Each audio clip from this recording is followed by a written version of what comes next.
Hola a todos, bienvenidos a este nuevo video y como se los había prometido vamos a estar hablando de las diferencias entre el cómic del Eternauta y la serie que se estrenó ya hace unos días en Netflix. Ya tienen disponible los 6 episodios, la verdad que es súper adictiva, así que el que esté viendo este video, alerta de spoiler, así que si todavía no viste la serie, pausa el video, mirátela y después volvé y charlamos de estas diferencias que yo encontré, como les decía, entre el cómic y la serie. Vamos a empezar, no vamos a dar muchas más vueltas con este análisis porque la verdad es bastante lo que hay que comentar y les voy a contar mi opinión respecto a estos cambios también. El primer cambio ya es el inicio de la serie, ¿sí? El cómic comienza con Juan Salvo, ¿sí? El Eternauta, llegando a la casa de un periodista guionista que acá no existe, no lo tenemos en la serie, en la que le empieza a contar un poquito su historia y todos sus pesares, ¿sí? Acá nosotros ya vemos un poquito lo sobrenatural, ni bien empezamos a leer el cómic, porque Juan Salvo, el Eternauta, se materializa frente al escritorio de este guionista y comienza a contarle su historia. Esto no sucede en la serie, sino que el inicio se da justamente con los personajes dirigiéndose a la casa de Favali. Otro cambio dentro de la serie con respecto al cómic, porque los viernes de trucos se sucedían en la casa de Juan, puntualmente en la historia, ¿sí?, del Eternauta, en la que se encuentran su esposa y su hija. Otro gran cambio que tuvimos en la serie, en el que Juan está divorciado de su esposa, ¿sí?, y su hija es mucho más grande de lo que es en el cómic, ¿sí? En el cómic, Clara, que en realidad en el cómic se llama Martita, ¿sí? Tiene alrededor de 6-7 años, acá es una adolescente que creo que viene relacionada al cambio también de edad que tuvo Juan Salvo. En el cómic tiene alrededor de 38-39 años y en la serie subieron bastante la franja ahí de las edades de casi todos los personajes. Pero bueno, creo que coincide que está bien que sea adolescente y también puede dar mucho más a la trama lo que quieren hacer con, en este caso, Clara, que en el cómic es Marta. Otro gran cambio es que se les da un poquito más de fuerza a los personajes femeninos. El hecho de que, por ejemplo, la esposa de Juan, en este sentido, tiene mucha más participación que en el cómic. En el cómic están las dos, madre e hija, que más adelante desaparecen. Acá es lo que inicia, incentiva la búsqueda de Juan en el cómic. Acá lo que están buscando es a su hija, pero sí tenemos a su madre presente, que también se le dio una profesión, es médica además, así que me parece que ahí sumaron con los personajes femeninos, ahí darles un poquito de un rol más protagónico y activo dentro de la serie. Así que bueno, ahí tenemos otro cambio con respecto a esto, ¿sí? Como les decía, también otro cambio son las edades de los personajes, como podemos verlo también en Franco y Mosca, en sus apariciones también, bastante diferente a lo que era en el cómic, ya están en la Resistencia, pero están, ¿sí? Que es lo importante de los personajes. Yo entiendo que narrativamente algunas cosas se cambian para que también fluya en lo que va a ser después el contar la historia, ¿no? Otro gran cambio es que en el cómic Juan Salvo, el Eternauta, es un hombre común y corriente. Acá le dieron un poquito más de historia con respecto a su pasado, que es un excombatiente de Malvinas en la serie. De hecho se le da bastante importancia a esto, después se ve con otros excombatientes. La verdad que eso me pareció bastante acertado para también explicar algunas cosas con respecto a lo que va a ir sucediendo después en la trama, ¿no? El talento que tiene él, la puntería, esto de poder manejarse con las armas, me parece que le da un poquito más de contexto.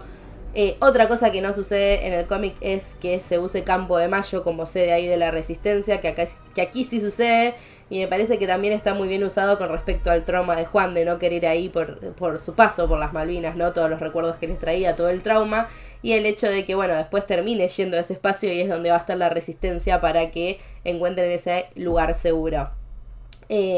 Otro cambio que hay en la serie son 2 escenas que en realidad no suceden en el cómic, sí. En el cómic es bastante lineal a la hora de narrar esto de buscar suministros, de unirse a la Resistencia, de la búsqueda de su esposa y su hija. En este caso en la serie solo su hija.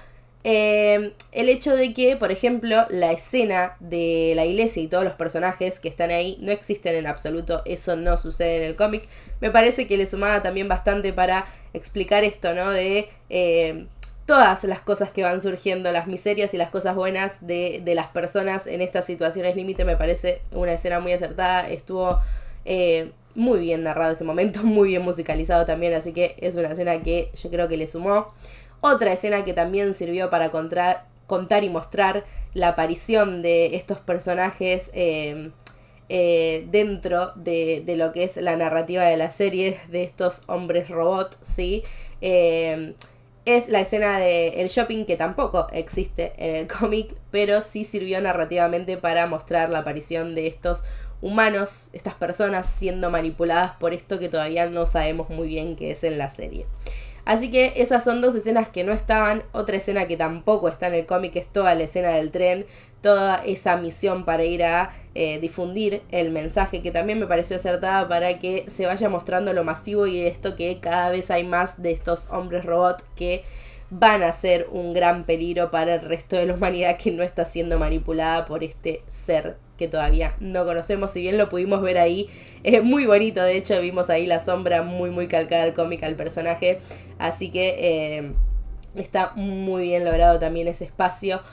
Otra diferencia es que nosotros ya entendemos en el cómic todo esto de justamente el Eternauta, de los viajes en el tiempo, el espacio y demás. Acá en la serie mantuvieron un poquito más el misterio, me pareció bastante interesante y también quisieran eso para la narrativa.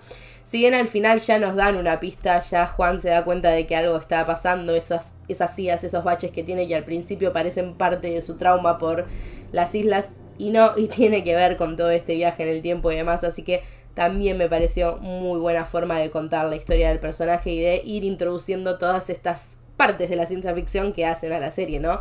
Recordemos que es ciencia ficción lo que estamos viendo en el Eternauta, no solo un mundo apocalíptico, sino que tiene mucho de esta fantasía de lo que está sucediendo con estos extraterrestres. Los cascarudos están muy bien hechos, en eso no hay diferencia, se ven estéticamente muy parecidos a los del cómic, al dibujo. Algo que se cambió con respecto también al cómic y la serie es en el año que transcurre. La serie transcurre en la actualidad, el cómic transcurre en el año 1957, sí, por los 50, pero me parece que fue una decisión acertada traerla a la actualidad para que muchas personas se sientan un poquito más identificadas, y también a la hora de contarlo no es hacer algo en el pasado, sino 100% actual, pero lograron con unos detalles agregados, justamente, que no está en el cómic, esto de lo viejo funciona, ¿sí? Que justamente lo único que funciona es todo lo de aquella época, ¿sí? La radio, los autos viejos, ¿sí? Los tocadiscos, todo lo nuevo, lo nuestro, digamos, los de estas generaciones no funciona, los celulares, los GPS y demás, que obviamente está muy bien pensado porque en el cómic se narra como esta situación de estar incomunicados, ¿sí? Esta situación de desolación, de muy difícil encontrarse. Entonces me parece que con toda la tecnología que nosotros teníamos ahora, si eso seguía funcionando, iba a cambiar muchísimo la narrativa del cómic. Así que esto de que lo viejo funcione, que lo agregaron para la serie, me parece que está bien logrado, porque en el cómic funcionan las cosas, funcionan los autos, funciona la radio, ¿sí? Entonces me parece que fue una buena forma de igual llevarnos al pasado y dar esa sensación de estar incomunicados, ¿no? De estar aislados. Así que me pareció un acierto. Como les decía antes, tuvimos ahí los cambios de las edades, ¿sí? Como les decía, todos los personajes tienen bastante más años, ¿sí? Incluso Clara, que es Martita en el cómic, ya es una adolescente. Otro personaje que me pareció que lo incluyeron muy bien para la narrativa es el personaje de Pedro, el chico asiático que encuentran en la escuela. Eso no sucede así en el cómic, si bien está este personaje, es hijo de un herrero y demás, pero bueno, me pareció que fue una buena forma de introducirlo en la serie, que sea ahí yendo a buscar información para encontrar a su hija ahí en los legajos de ese colegio. Así que también me pareció una buena decisión introducirlo, que esté el personaje, pero de esa forma, ¿no? Como les decía que sucedió con Franco Mosca, que si bien entran quizás en la narrativa de una manera diferente, están ahí, están esos personajes, ¿sí? No hay mucho más que haya cambiado con respecto a la serie. Esto de, como les decía, que quizás con el personaje de Nene hicieron un poquito más, de hecho desactiva, es esto de que le dieron una profesión, participa en la serie, cosa que en el cómic es esto, desaparecen y ya está ahí, es la búsqueda de Juan. Pero nada, la verdad que creo que todos estos cambios fueron acertados, que no afectaron lo que significa el Eternauta, que no afectaron a la trama en sí, sino que ayudan a contarla de una manera justamente más en este contexto de serie como lo están contando ahora.